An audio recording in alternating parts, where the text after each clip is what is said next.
எப்படி நீங்களும் எப்படி பாக்குறீங்க? நீங்க எப்படி பாக்குறீங்களா? தலைவராக நீங்க வர வாய்ப்பு இருக்கிறதா? போங்கடா போங்கடா போய் வேலையில பாருங்கடா.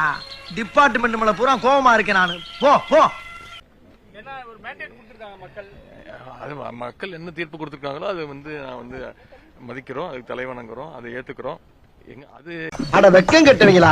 எங்க தலைவர், கட்சி தலைவரும் எங்க பொதுச் செயலாளர் அவங்க டிசைட் பண்ணுவாங்க. 2016 எதிர்கட்சி தலைவராக ஸ்டாலின் அவர்கள் சிறப்பாக செயல்பட்டார் சொல்லப்பட்டது. உங்களுக்கு ஒரு வாய்ப்பு கிடைக்கிறதா சொல்லப்படுகிறது. எப்படி பயன்படுத்தி போறீங்க? அது நான் எப்படி உங்க யூகத்துக்கு நம்ம சொல்ல முடியாது. எங்களோட தலைவர், எங்களோட கட்சி என்ன முடிவு எடுக்குது. எங்களுக்கு நாங்க ஒரு 75 தொகுதி வரைக்கும் ஜெயிச்சிருக்கிறோம். அவனை சொல்லி நிறுத்துங்களேன்டா. சட்டமன்ற உறுப்பினர்கள்லாம் என்ன முடிவு எடுக்கிறாங்களோ அதன்படி நான் செயல்படுவேன்.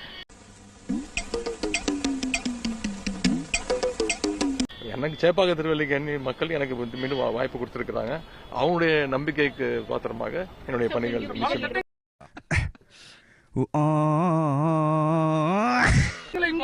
சுய பரிசோதனை செய்ய வேண்டிய தேவை ஏற்பட்டிருக்கா?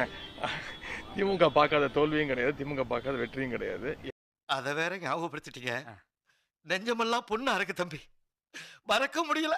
எப்பவுமே சுய பரிசோதனை தேவைதான்.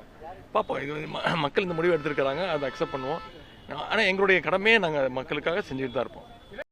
பைத்தியமாயவே ரொம்ப நேரம் நல்லா பேசிக்கிட்டாரையா.